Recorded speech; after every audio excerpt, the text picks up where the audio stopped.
The blood-red Arizona sun cast long shadows across the dusty street as Eliza Jane flinched from her father's cruel words, her honey-colored hair falling across her face like a shield.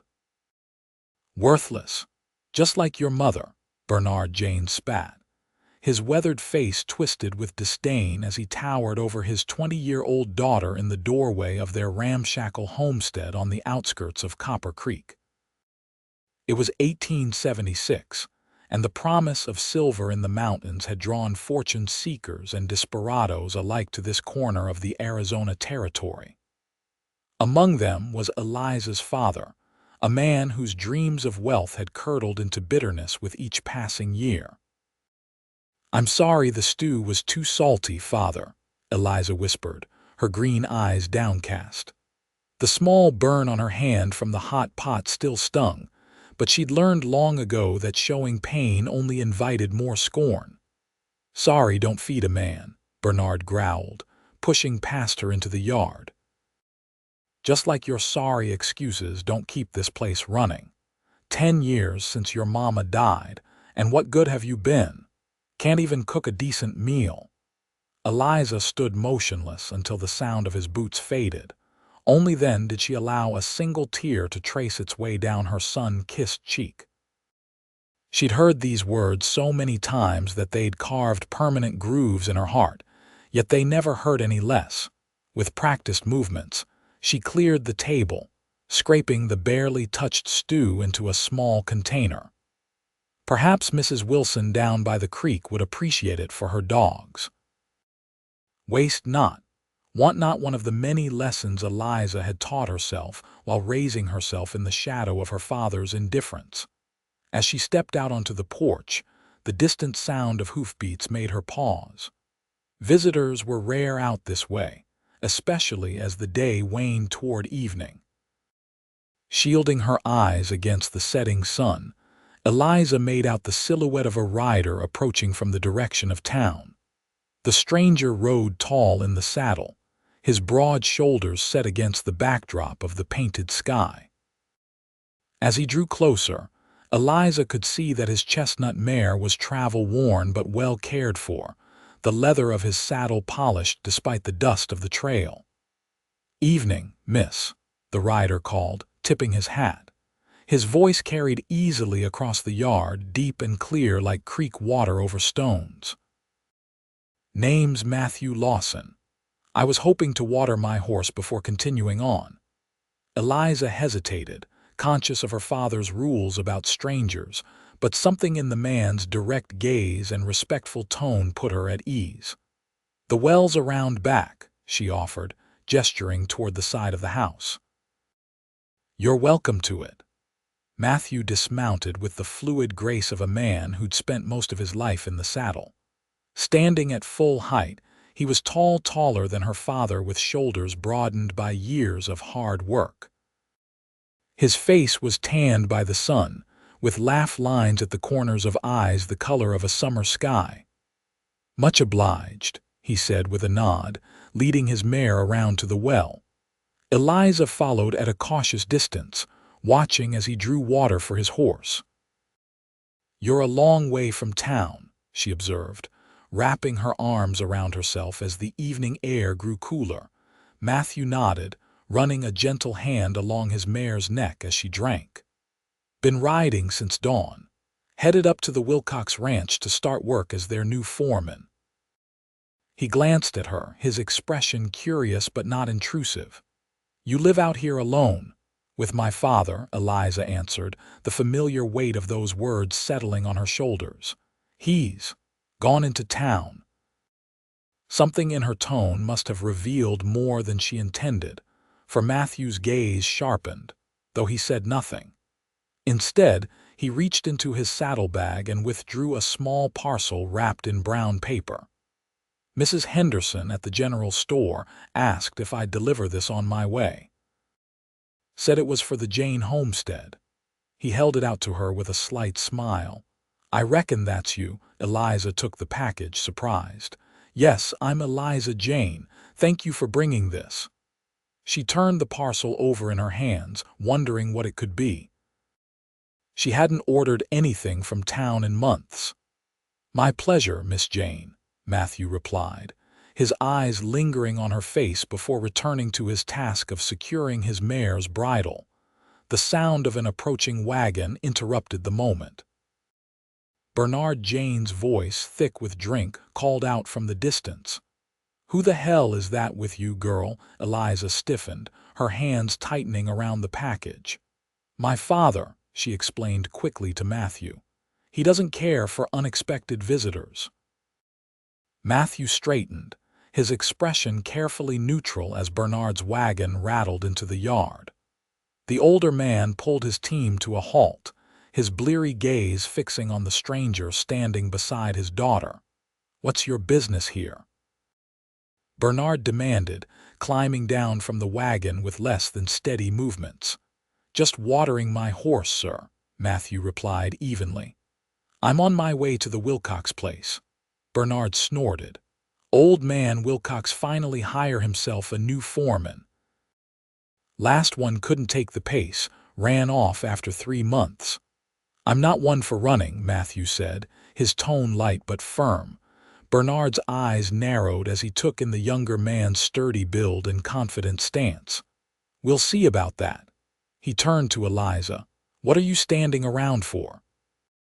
Get inside and fix something decent to eat. Already ruined one meal today."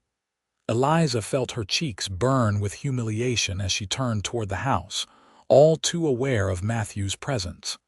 "Actually, sir," Matthew's voice stopped her retreat. "I was hoping to buy a meal before continuing on.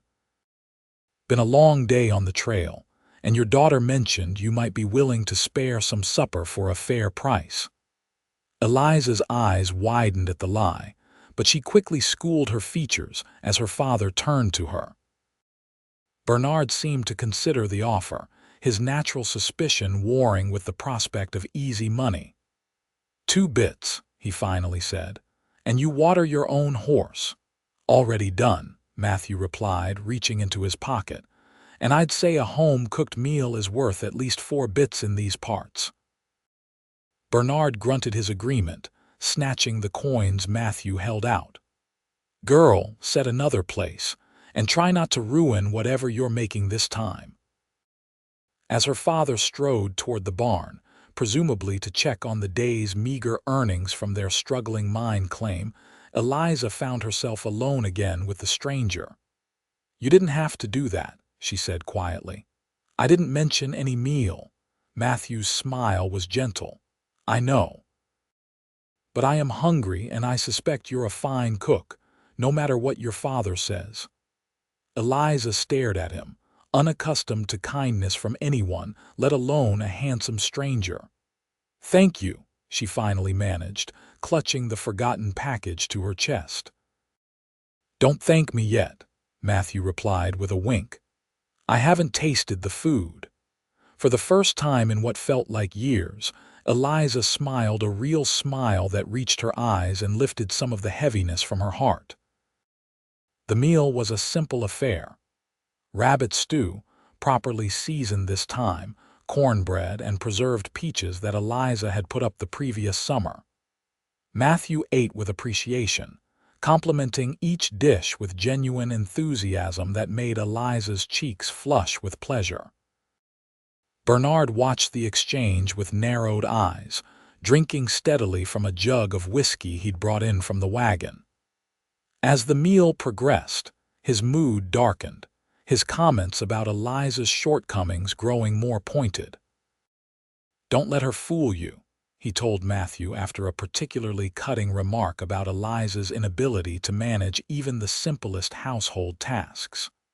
"Worthless girl's been nothing but a burden since the day she was born. Her mother died bringing her into this world, and what do I have to show for it? A girl who can't even keep a clean house." Eliza kept her eyes fixed on her plate, the familiar words washing over her like acid rain. She'd long ago learned that defending herself only made things worse. Matthew set down his spoon, his expression carefully neutral. "I'd say you have quite a lot to show for it, Mr. Jane. A daughter who's kept your home running, cooked your meals, and by the looks of things, maintained everything while you work your claim." His voice remained respectful, but there was steel beneath the courtesy. "Where I come from, that's worth quite a bit." Bernard's face flushed with anger. "What would a drifter know about worth? You're just passing through, seeing what you can get. Well, you've had your meal, time you were on your way." Matthew nodded slowly. "You're right about one thing, it is time I was moving on." He rose from the table and turned to Eliza. "Thank you for the finest meal I've had in months, Miss Jane." "You're welcome, Mr. Lawson," she replied softly, not daring to meet his eyes. As Matthew stepped out onto the porch, Bernard close behind to ensure his departure, Eliza quickly gathered the dishes. Through the open window, she could hear the men's voices carrying in the still evening air. "That girl in there," Matthew was saying, his tone conversational, "she reminds me of my mother. Same way of moving, same quiet strength." Bernard grunted. "If you're looking to court her, save your breath. She's not worth the trouble." "That's where you're wrong, sir," Matthew replied, his voice suddenly hard as the Arizona bedrock. "A woman like that, she's priceless. And someday someone's going to recognize that fact." Eliza froze, a plate suspended in midair as she absorbed his words. No one had ever spoken of her that way, as if she had value beyond what work she could do, what service she could provide. The sound of hoofbeats signaled Matthew's departure, and Eliza quickly resumed her tasks before her father returned. But something had shifted inside her, like a seed long dormant suddenly cracking open in the presence of unexpected rain. 3 days passed, and Eliza thought often of the stranger who had defended her honor when no one else ever had. She went about her duties, cooking, cleaning, tending the garden, fetching water, but her mind frequently wandered to blue eyes and kind words. On the 4th day, as she was hanging laundry in the yard, the sound of an approaching rider made her heart quicken. She turned, shielding her eyes against the midday sun, to see Matthew Lawson riding toward the homestead. He looked different, somehow freshly shaven, his shirt clean and pressed beneath his trail-worn leather vest. He dismounted with the same easy grace she remembered, leading his horse toward where she stood. "Miss Jane," he greeted her, tipping his hat. "I hope I'm not intruding." "Mr. Lawson," she replied, her voice steadier than she felt. "What brings you back this way?" "I thought you'd be settled at the Wilcox Ranch by now." "I am," he confirmed. "But I realized after I left that I never opened that package Mrs. Henderson sent along." He glanced around the yard. "Is your father at home?" "No," Eliza answered, relaxing slightly. "He's at the claim. Won't be back until sundown." Matthew nodded, something like relief crossing his features. "In that case, I was wondering if I might trouble you for a cup of water. It's a hot day for riding." Eliza led him to the well, acutely aware of his presence behind her. As she drew water into a dipper, she gathered her courage to ask the question that had been burning in her mind. "Mr. Lawson, why did you say those things to my father about me being priceless?" The word felt strange on her tongue, almost forbidden. Matthew accepted the water, taking a long drink before answering. "Because it's the truth, Miss Jane. And in my experience, truth is something that needs speaking, especially when others have been telling lies." His direct gaze made her flush, but she didn't look away. "How would you know?" "You'd only just met me." "Some things a man can tell right away," he replied simply. "The care you take with your home, your cooking, the way you hold yourself despite your father's words, those things speak volumes about your character." Eliza shook her head, unused to such directness. "My father says, with all due respect," Matthew interrupted gently, "I'm not particularly interested in what your father says. I'm interested in the truth I see with my own eyes." He set down the dipper and took a step closer to her. "And the truth is, You deserve better than the life you have here." The boldness of his statement left her speechless. No one had ever suggested that she deserved anything other than what she had, certainly not anything better. "I came back to ask if you'd like to join me for a picnic this Sunday," Matthew continued, his confidence wavering slightly at her silence. "After church services. The Wilcox family has given me the afternoon off, and I thought you might enjoy a few hours away from here." Eliza's mind raced. Her father rarely attended church, preferring to use Sundays for prospecting, but he expected her to return directly home afterward to prepare his dinner. Yet the thought of refusing Matthew's invitation felt like closing a door she desperately wanted to walk through. "Yes," she said finally, the word coming out in a rush of breath. "I would like that very much." The smile that spread across Matthew's face was like sunrise breaking over the mountains. "I'll meet you outside the church at 11 then," he said, reaching out to take her hand briefly in his. "I'm looking forward to it, Miss Jane." As he rode away, Eliza pressed her hand to her heart, feeling its rapid beating beneath her simple cotton dress. For the first time in years, she felt something unfamiliar stirring within her. Hope. Sunday couldn't come quickly enough. Eliza rose before dawn, heating water to wash her hair and body thoroughly. She put on her best dress, a faded blue cotton that had once belonged to her mother, and pinned her hair in a simple but elegant style she'd seen in a magazine at the general store.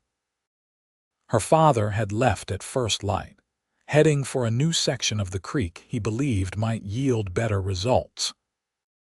His parting words had been a reminder to have dinner ready by the time he returned, a command Eliza acknowledged with her usual quiet obedience while her mind raced with plans to be back in time. The church service seemed interminable, though Eliza tried to focus on Reverend Thompson's sermon about finding worth in God's eyes rather than man's. When the final hymn was sung and the congregation dismissed, she slipped outside, her heart pounding in anticipation. Matthew was waiting as promised, holding the reins of his mare and a borrowed gelding. He wore a clean white shirt with a string tie, his hair neatly combed beneath his hat. When he caught sight of her, his smile widened. "Miss Jane," he greeted her, offering his hand to help her mount the gelding. "You look lovely today." "Thank you," she replied, flushing with pleasure at the compliment. It had been so long since anyone had called her lovely that she hardly knew how to respond. They rode for about 20 minutes, following a trail that wound along the creek, before opening into a small meadow dotted with wildflowers. Matthew helped her dismount, his hands strong and steady at her waist. From his saddlebag, he produced a simple but appealing picnic: bread, cheese, dried beef, and to Eliza's delight 2 perfectly ripe apples and a small jar of honey. "This is wonderful," she said as they sat on a blanket he'd spread beneath the shade of a cottonwood tree. "I can't remember the last time I had an apple." "The Wilcox orchard is producing well this year," Matthew replied, cutting slices with his pocket knife and offering them to her. "Mrs. Wilcox insisted I take some when I mentioned our picnic." "You told them about me?" Eliza asked, surprised. Matthew nodded, his expression open. "I did. Mrs. Wilcox was quite pleased to hear I'd made a friend in the area. She said it's important for a man to put down roots if he plans to stay." "And do you," Eliza asked cautiously, "plan to stay, I mean?" "I do," he confirmed, his blue eyes holding hers. "I've been moving from ranch to ranch for 5 years now, learning the trade, but I'm 27 now and I'm ready to settle somewhere. The Wilcox place is a good operation, and Mr. Wilcox has hinted that he's looking for someone to take over eventually, as his sons have other ambitions." Eliza nodded, trying to ignore the hope that flared in her chest at his words. "It sounds like a fine opportunity." "It is," Matthew agreed. But a ranch needs more than just a capable foreman to thrive. It needs a heart, a home. He paused, seeming to choose his next words carefully. A family. The implication hung in the air between them, neither ready to address it directly but both acutely aware of its presence.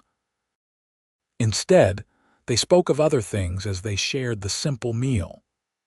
Matthew told her of his childhood in Missouri, his father's small farm, and his mother's gentle wisdom. Eliza shared stories of her own mother, memories preserved like pressed flowers in the pages of her mind, taken out and examined in private moments. "She taught me to read before she died," Eliza said softly. "Father says it's a useless skill for a woman, but sometimes when he's gone, I borrow books from Mrs. Wilson." "What do you like to read?" Matthew asked, genuinely interested. "Poetry," Eliza admitted. "And stories about places I've never seen, oceans and mountains and cities full of people." "Would you like to see those places someday?" Matthew asked, watching her face closely. Eliza looked away, across the meadow where wildflowers swayed in the gentle breeze. "I used to dream about it," she confessed. "But dreams don't put food on the table or keep a roof overhead." "Dreams can be the beginning of something real," Matthew countered, "if you believe in them enough to take action." Their conversation continued, flowing easily from topic to topic as the afternoon light softened. Eliza found herself laughing, actually laughing at Matthew's stories of cowboy mishaps and the antics of the Wilcox children. She couldn't remember the last time she'd felt so light, so free from the constant weight of her father's disapproval. All too soon, the lengthening shadows reminded her of obligations waiting at home. "I should be getting back," she said reluctantly. "Father will be expecting dinner." Matthew nodded, though his expression darkened slightly at the mention of Bernard Jane. He helped her to her feet, his hand lingering on hers longer than strictly necessary. "May I see you again?" he asked directly. "Perhaps next Sunday?" "Yes," Eliza replied without hesitation. "I would like that very much." As they rode back toward town, Matthew turned to her. "I'd like to call on you properly, Eliza, with your father's permission." Eliza's heart sank. "He won't approve," she said quietly. "He doesn't believe he doesn't think anyone would want to court me." "Then I'll have to prove him wrong," Matthew replied, his jaw set with determination. "Because I do want to court you, Eliza Jane, very much." The words were like rain on parched earth, soaking into places in her heart that had been dry for too long. "Why?" she asked, the question escaping before she could stop it. "Why me?" Matthew reined his horse to a stop, turning in the saddle to face her fully. "Because in the short time I've known you, I've seen more courage, grace, and genuine goodness in you than in most people I've met in my entire life. Because your smile lights up your whole face when you allow yourself to truly feel it. Because you deserve someone who sees your worth, Eliza, and I see it, clear as day." Tears welled in Eliza's eyes, but for once they weren't tears of sorrow or shame. "I don't know what to say." "You don't have to say anything right now," Matthew assured her. "Just know that I mean to speak to your father whether he approves or not, and if he doesn't, well, we'll cross that bridge when we come to it." They parted at the edge of town, Matthew insisting on watching until she was safely on the road to her homestead, before turning toward the Wilcox ranch. As Eliza rode home, her mind was awhirl with possibilities she'd never dared to consider before. 3 days later, Matthew Lawson rode up to the Jane homestead just as the sun was beginning to set. Eliza, who had been watching for him from the window, felt her heart leap into her throat as he dismounted and straightened his vest before approaching the door. Bernard Jane answered his knock, a scowl deepening on his weathered face as he recognized the visitor. "What do you want?" he demanded without preamble. "I'd like to speak with you, sir," Matthew replied evenly. "About your daughter." Bernard's eyes narrowed. What about her? I've come to ask your permission to court her, Matthew said, his voice clear and firm. Bernard let out a harsh laugh. Court her? What kind of fool are you, boy? She's not worth the trouble, nothing but a burden since the day she was born.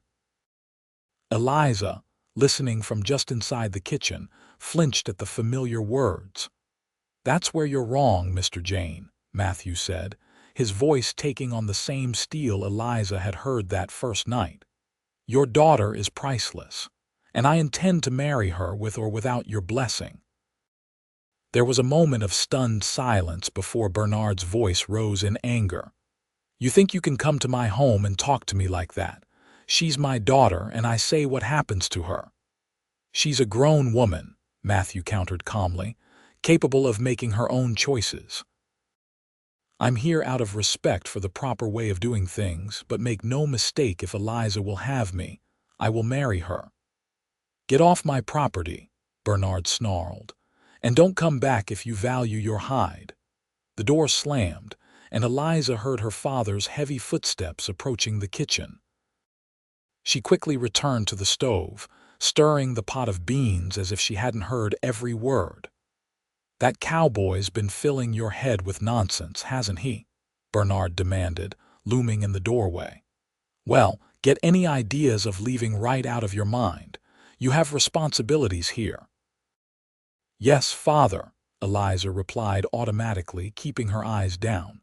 Priceless, Bernard scoffed. As if you were some kind of treasure. Man's clearly addled in the head. Later that night, as Eliza lay in her narrow bed listening to her father's snores from the other room, she made a decision. 20 years of trying to earn her father's approval had left her empty and wounded. Matthew's belief in her worth had opened her eyes to possibilities she'd never allowed herself to consider. With trembling hands, she packed her few belongings: 2 dresses, her mother's worn Bible, a hair brush, and the small silver locket that was her only inheritance. In the pale light of dawn, she left a note on the kitchen table and slipped out of the house that had never truly been a home. Mrs. Wilson, whose friendship had been one of Eliza's few comforts over the years, agreed to let her stay until Sunday.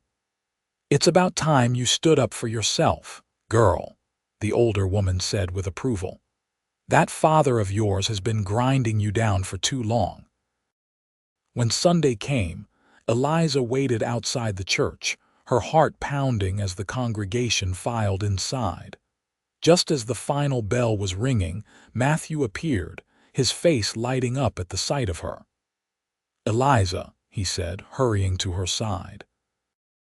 I wasn't sure you'd be here after what happened with your father. I left, she told him simply. I couldn't stay any longer, not after hearing the things you said about me being worth something. Matthew's expression grew serious. I meant every word, Eliza. But I never meant to cause trouble between you and your family. You didn't cause it, she assured him. You just helped me see it clearly for what it was. She took a deep breath, gathering her courage. Did you mean what you said about marrying me? With all my heart, Matthew replied without hesitation. Though I'd hoped to court you properly first: picnics and socials and walks in the moonlight. We can still have those things, Eliza said softly, but I don't need them to know what I want. I've spent my whole life being told I'm worthless, Matthew. When you look at me and see something different, something valuable, it feels like coming home to a place I've never been before. Matthew took her hands in his blue eyes serious. I don't just see it, Eliza, I feel it. Every time I'm with you, I'm certain that you're exactly what I've been searching for without even knowing it. Then ask me, she whispered. Ask me properly.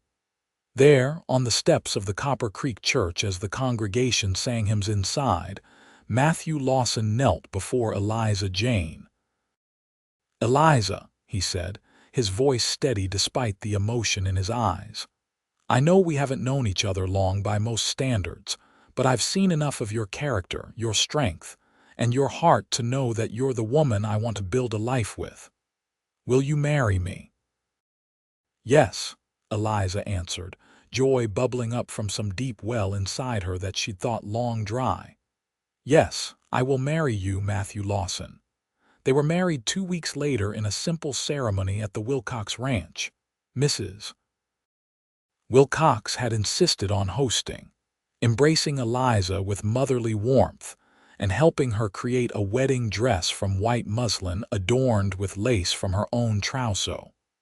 Bernard Jane did not attend, despite the invitation Matthew had personally delivered. But Eliza found that his absence was a relief rather than a sorrow. She was building a new life, one based on love and mutual respect rather than fear and criticism. As she spoke her vows, Eliza's voice was clear and confident. The trembling, uncertain young woman who had flinched at her father's approach was already fading, replaced by someone who stood tall beside the man who saw her true worth. The Wilcox family gifted the newlyweds with a small cabin on the edge of the ranch property, close enough for Matthew to perform his duties as foreman but private enough for the couple to begin their life together in peace. It was there, 6 months after their wedding, that Bernard Jane appeared one evening. Eliza was alone, preparing supper while Matthew completed his final rounds for the day. Her father looked older, more worn than when she'd left. He stood awkwardly in the doorway, hat in hand, eyes taking in the neat, comfortable home she and Matthew had created. "Father," Eliza acknowledged him, her back straightening but her voice steady. "Would you like to come in?" Bernard stepped inside, his gaze moving from the curtains at the windows to the books on the shelf to the quilt on the rocking chair, all signs of Eliza's touch, her presence, her worth. "Place looks nice," he said gruffly. "Better than our old shack." "Thank you," Eliza replied, wiping her hands on her apron. "What brings you here?" Bernard shifted uncomfortably. "Claim finally paid out," he said. "Got a decent offer from a mining company, enough to retire on, maybe buy a small place in town." "That's good news," Eliza said politely. "I'm happy for you." A heavy silence fell between them, years of hurt and misunderstanding like a wall neither quite knew how to breach. "Your husband treating you right?" Bernard finally asked. "Yes," Eliza answered simply. "Matthew is a good man, he values me." Bernard nodded, his eyes dropping to the floor. "Good, that's good." He cleared his throat. "I brought you something." From his pocket he withdrew a small velvet pouch. "Belonged to your mother, should have given it to you long ago." Eliza accepted the pouch, opening it to find a delicate gold band set with a small pearl. "Mother's wedding ring," she whispered. "She wanted you to have it," Bernard said, his voice rougher than usual. "Said so before she died. Said you were worth more than all the gold in Arizona." He paused, swallowing hard. "I wasn't a good father to you, Eliza. Blamed you for her dying, which wasn't fair. Wasn't true either." Eliza looked up at him, seeing for the first time the pain that had driven his cruelty. "No," she agreed softly. "It wasn't." "Can't change the past," Bernard continued. "But thought you should have that at least, and know that." He hesitated, clearly struggling with the words. "That your cowboy was right, about you being priceless. Your mother would have said the same."